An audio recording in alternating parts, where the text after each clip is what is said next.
شخصیت بھی تھے اور اس کے علاوہ ایک بہت ہی شاندار انسان بھی تھے۔ پاکستان کا ایک مایہ ناز نام، لوگوں کے چہروں پر مسکراہٹیں بکھیرنے والا، خاص طور پہ میں اگر اپنی بات کروں تو میرا بچپن یادگار بنانے والا، the one and the only Karachi کی شان، محمد عمر شریف۔ جی ہاں بالکل، وہ صرف آپ کے فیوریٹ نہیں بلکہ 24 کروڑ پاکستانیوں کے یا پاکستان میں بسنے والے تمام پاکستانیوں کو، اس کے علاوہ پوری دنیا میں جتنے بھی لوگ اردو کو سمجھتے ہیں ان سب کے فیوریٹ عمر شریف ہیں۔ کیا ہی زبردست میمکری آرٹسٹ، اس کے علاوہ کیا ہی زبردست مزاح نگار، کیا زبردست مزاح وہ کریٹ کرتے تھے، کیا ہی زبردست مزاحیہ ڈرامے لکھ کر گئے ہیں۔ اس کے علاوہ آپ کو یہ جان کر حیرت ہوگی کہ وہ میوزک کمپوزر بھی ہیں، اس کے علاوہ انہوں نے گانے بھی گائے ہیں اور ایکٹنگ بھی کی ہے، تو کمال ایک شخصیت ہے اور میزبان بھی ہے۔ اس لیے ہمیں موقع مل گیا کہ اس پروگرام میں ہم خراج تحسین پیش کریں عمر شریف صاحب کو۔ جی ہاں بالکل، عمر شریف صاحب کے بارے میں آج کا پروگرام ہے، اور جیسا کہ ہماری روایت ہمیشہ سے ہوتی ہے کہ عمر بھائی جو ہمارے یہ والے عمر بھائی ہیں، یہ جو ہے وہ بچپن بتایا کرتے ہیں کسی بھی میزبان کا، تو آج بھی عمر کا بچپن عمر ہی بتائیں گے۔ جی ہاں بالکل، اور عمر بھائی سے مجھے یاد آ گیا کہ عمر شریف صاحب کا نام بھی محمد عمر ہی تھا، اور ہالی ووڈ کے ایک بڑے مشہور اداکار ہیں عمر شریف صاحب، جنہوں نے بڑی شہرت پائی، ان سے انسپائر ہو کر عمر شریف صاحب نے اپنا نام یعنی محمد عمر صاحب نے اپنا نام عمر شریف رکھا، اور یہ ان کا شوبز کا نام سمجھ لیجئے، یعنی شوبز کی دنیا میں یہی مشہور ہوا۔ جی ہاں بالکل، شوبز کی دنیا میں اور پوری دنیا میں یہ نام مشہور ہوا، اور آج کراچی کے لالو کھیت میں رہنے والا ایک عام آدمی جو تھا وہ اس نام سے اس شہرت کی بلندیوں پر پہنچا کہ وہ امریکہ بھی جایا کرتا تھا تو پیر رکھنے کی جگہ نہیں ملتی تھی لوگوں کو۔ جب بالکل پیر سے یاد آیا کہ وہ جب کبھی اسٹیج پر بھی آتے تھے اور صرف اپنا پیر ہی سامنے کرتے تھے تو لوگ پہچان جاتے تھے کہ یہ عمر شریف کا پیر ہے، یعنی لوگ ان کے پیر سے بھی واقف تھے اور لوگوں کو ان کے پاؤں تک کی پہچان تھی۔ جی ہاں بالکل، اگر کوئی بندہ آپ کے دل میں بس جائے تو آپ اس کی ہلکی سی جھلک سے بھی پہچان جایا کرتے ہیں، اور محمد عمر شریف ایک ایسا نام تھا جو پاکستانیوں کے اور خاص طور پہ کراچی آئٹس کے، لاہور والوں کے، پنجاب والوں کے، کشمیر والوں کے، سندھ والوں کے، سب کے دلوں میں بستا تھا، اسی لیے لوگ انہیں ان کے پیر سے بھی پہچان لیا کرتے تھے۔ جی ہاں، تو لسنرز پہلے ہم پروگرام کے اختتامی مراحل میں یہ بات کرتے ہوتے تھے کہ وقت کا مقابلہ سخت ہے، لیکن آج تو ابتدا میں ہی لگتا ہے کہ وقت کا مقابلہ سخت ہے، اس لیے فوراً سے آگے بڑھتے ہیں، عمر شریف صاحب کے متعلق آپ کو بتانا شروع کرتے ہیں۔ تو عمر شریف صاحب کے بچپن کی اگر ہم بات کریں تو لالو کھیت میں ان کا بچپن گزرا اور ابتدا میں ہی والد کا سایہ سر پر سے اٹھ گیا۔ عمر شریف صاحب پڑھائی میں بہت اچھے تھے، یعنی جو ان کے نصاب کی کتابیں تھیں وہ انہیں زبانی یاد ہوتی تھی اور ان کے اساتذہ ان سے بہت متاثر تھے، لیکن عمر شریف پر یہ مصیبت آن پڑی کہ انہیں اب اپنے گھر کے لیے کمانا بھی تھا۔ تو 10 سال کی عمر میں عمر شریف صاحب نے ویلڈنگ کا کام شروع کر دیا۔ وہ خود ایک فیکٹری میں گئے، فیکٹری کے مالک سے کہا کہ میں کام کرنا چاہتا ہوں، اور وہ اس کام میں بڑے ہی ماہر تھے، بڑے ہی زبردست طریقے سے وہ اپنا یہ کام کر رہے تھے۔ یوں اپنی تعلیم کو تو آگے جاری نہ رکھ سکے، بہرحال عمر شریف ڈبل شفٹ لگاتے تھے، یعنی جتنی ان کی کمائی ہوتی تھی وہ تو وہ اپنی والدہ کی ہتھیلی پر رکھ دیتے تھے، لیکن اس کے علاوہ جو وہ اوور ٹائم لگاتے تھے اس اوور ٹائم سے وہ سینما کی ٹکٹ لیتے تھے اور محمد علی صاحب کی اور دیگر موویز دیکھتے تھے۔ اور ایسا بھی نہیں کہ دیکھنے گئے سینما میں اور پہلا شو دیکھا اور لوٹ آئے، بلکہ پہلے شو پہ جاتے تھے اور جب تک وہ مووی دکھائی جاتی تھی سینما میں عمر شریف وہیں پر موجود رہتے تھے، اور پھر جب گھر پر آتے تھے والدہ چونکہ پریشان ہوتی تھی تو وہ انہیں ڈانٹتی تھیں، اور اس کے علاوہ پورے محلے دار بھی پھر عمر شریف صاحب کی آ کر خبر لیتے تھے، کیونکہ ان کی والدہ سب سے پوچھتی تھی کیا آپ نے عمر کو دیکھا، کیا آپ نے عمر کو دیکھا۔ وہ پریشانی کا شکار ہو جایا کرتی ہوتی تھی، لیکن عمر شریف تھے کہ وہ پوری فلم دیکھ کر آتے تھے اور رات دیر تک یہی کام کرتے تھے، انہیں اس کا بہت شوق تھا۔ اور ایک تو والد کا سایہ سر پر موجود نہیں تھا، اس کے علاوہ یہ کہ شاید بہت زیادہ موویز انہوں نے دیکھی، ڈائیلاگ بہت زیادہ سنے اس کی وجہ سے، یا پھر کچھ اور وجہ تھی، یا پھر لالو کھیت سے اپنائیت تھی کہ عمر شریف ترکی با ترکی جواب دینے لگے، یعنی ان کے سامنے کوئی بات کریں اور عمر شریف بہت ہی جلدی جواب دیتے تھے، یعنی بڑے ہی حاضر جواب تھے۔ اور ان کی جو آبزرویشن ہے اس کے تو کیا ہی کہنے، وہ تو آپ سب ان کی آبزرویشن سے، ان کے مشاہدے سے آشنا ہے کہ ان کے سامنے کوئی واقعہ پیش آئے تو وہ اس میں سے مزاح کا عنصر نہ نکالیں، یہ تو ممکنات میں سے نہیں ہے۔ ان کی ان تمام تر صلاحیتوں کو دیکھتے ہوئے انہیں یہ مشورہ دیا گیا کہ آپ کو تھیٹر کا رخ کرنا چاہیے۔ اس پر عمر شریف صاحب نے قسمت سینما کا رخ کیا۔ انہوں نے رخ کیا قسمت سینما کا، جہاں پہ ریہرسل ہوتی تھی مختلف اسٹیج ڈراموں کی۔ تو عمر شریف صاحب وہاں گئے اور وہاں پر کوئی ٹھیک سے بیٹھنے کی بھی جگہ نہیں تھی۔ عمر شریف اینٹ اٹھا کر لے جاتے، اس پر بیٹھ جاتے، لیکن وقت کی بہت پابندی کرتے، وقت پر جاتے، اور اگر انہیں کہا جاتا کہ دیر تک بیٹھیے تو وہ دیر تک بیٹھ جاتے۔ اور عمر شریف صاحب نے، آپ کو یہ سن کر بڑی حیرانگی ہوگی کہ اپنے کیریئر کا آغاز ایک سنجیدہ اسکرپٹ سے کیا، اور سب سے پہلے انہوں نے ایک اسکرپٹ لکھی اور اس ڈرامے کا نام ڈولی تھا۔ جب وہ اسٹیج پہ پرفارم کیا جا رہا تھا تو ہوا کچھ یوں کہ جب ان کا وہ سین آیا جس پہ ڈولی لے کر آنی تھی تو وہ ڈولی پھنس گئی، اور جیسے ہی وہ ڈولی پھنسی اس کے بعد آس پاس سے زوردار قہقہے بلند ہوئے اور سب نے مذاق اڑایا۔ یاد رہے آج ہم ایک مزاح نگار کی بات کر رہے ہیں، آج ہم ایک مزاحیہ فنکار کی بات کر رہے ہیں، لیکن انہوں نے پوری زندگی مذاق اڑایا نہیں ہے، مذاق کیا ہے۔ مذاق کرنے میں، مذاق اڑانے میں بڑا فرق ہوتا ہے۔ جب آپ کسی کا مذاق اڑاتے ہیں تو وہ دل برداشتہ ہو جاتا ہے۔ جی ہاں بالکل ایسے ہی عمر بھائی بھی، یعنی یہ والے عمر بھائی نہیں، عمر شریف صاحب کی جن کی ہم بات کر رہے ہیں، وہ بھی دل برداشتہ ہو گئے۔ اور ظاہر سی بات ہے جس وقت عمر بھائی نے یہ ڈرامہ لکھا تھا اس وقت ان کی عمر صرف 16 سال تھی۔ ایک 16 سال کا نوجوانی میں قدم رکھنے والا بچہ ہو اور اس کا کوئی مذاق اڑائے تو ان کا دل برداشتہ ہونا بنتا ہی تھا۔ اس کے بعد وہ اسٹیج پر آئے، انہوں نے جذباتی سی وہاں پر تقریر کر ڈالی کہ میرے اپنے ہی لوگ جو ہے وہ میرا مذاق اڑا رہے ہیں اور مجھ پر ہوٹنگ کر رہے ہیں، اور وہ ڈرامہ دیکھنے کے لیے کچھ سینئرز بھی وہاں پر موجود تھے۔ تو ان میں سے ایک سینئر جن کا نام تھا بہت معروف ڈائریکٹر اس وقت کے سید فرقان حیدر صاحب، وہ عمر شریف صاحب کے پاس گئے، انہوں نے عمر شریف صاحب کو گلے لگایا، انہیں پیار کیا اور یہ تسلی دی کہ بھائی ایک آرٹسٹ کے ساتھ ایسا ہوتا رہتا ہے، آپ ایک آرٹسٹ ہو اور آپ کے لیے یہ کوئی نئی بات نہیں ہونی چاہیے اور آپ بالکل پریشان مت ہو۔ انہوں نے عمر بھائی کو یہ کانفیڈنس دیا کہ آپ جو ہے وہ بہت اچھا کام کرتے ہو، کیونکہ ان کے کام کو وہ دیکھ چکے تھے اور انہوں نے فوری طور پر ایک ہیرے کو پہچان لیا اور انہیں اپنے ساتھ منسلک کر لیا کہ عمر آج سے تم میرے لیے یعنی میرے ادارے کے لیے کام کرو گے۔ یہ میں عمر شریف صاحب کی بات کر رہا ہوں، عمر بھائی کی نہیں۔ بہت بہت شکریہ اس کلیئرٹی کے لیے۔ باقی یہ ہے کہ یقیناً جب ریکارڈنگ ہوتی ہے تو اس پہ کسی ڈرامہ میں، کسی مووی میں اگر کوئی اس طرح کی غلطی سرزد ہو جائے تو اس پہ ری ٹیک کی جا سکتی ہے، لیکن جب بالکل سٹیج پہ ایک ڈرامہ پرفارم کیا جا رہا ہے اور اس پہ اس طرح کا کوئی بھنڈ ہو جائے تو اس پہ تو اس طرح کی صورتحال کا سامنا کرنا پڑ ہی سکتا ہے۔ بہرحال فرقان حیدر صاحب نے اس کے بعد عمر شریف صاحب کی ایک تصویر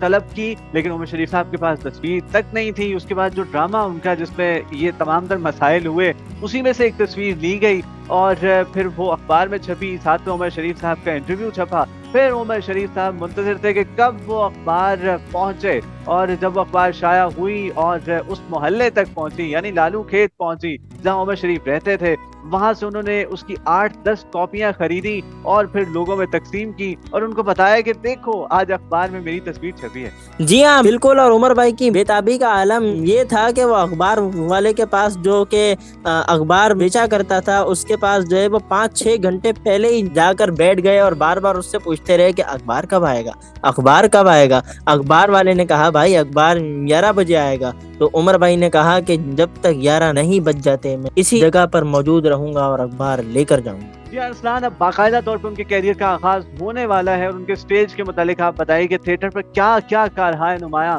عمر شریف صاحب نے انجام دیے، یعنی کچھ بتائیے نا ہمیں بکرا قسطوں کے بارے میں، کچھ بتائیے نا ہمیں بڈھا گھر پہ ہے کے بارے میں، کچھ بتائیے نا ہمیں اب بول عمر شریف اور بہروپیہ معین اختر کے بارے میں۔ جی ہاں بالکل، اور ان کا جیسا کہ ابھی بات ہوئی کہ فرقان حیدر صاحب نے جو ہے وہ ایک ہیرا ڈھونڈ لیا تھا، تو فرقان حیدر صاحب نے عمر شریف صاحب کو اپنی زیر نگرانی لیا اور اس کے بعد ان سے ایز اے رائٹر ڈرامے وغیرہ لکھوانے شروع کر دیے، اور پھر ان کو جب ایک کمپٹیشن کا بھی وہاں پر سامنا تھا، ایک مشکل کا سامنا تھا، کیونکہ اس ٹائم کراچی میں اور پورے پاکستان میں راج کرتے تھے جن کے بارے میں ہم نے پہلے بات کر چکے ہیں ہم، معین اختر صاحب، اور وہ جو ہے تھیٹر پہ اس ٹائم راج کیا کرتے تھے۔ پھر عمر شریف صاحب کو معین اختر صاحب سے ملوایا گیا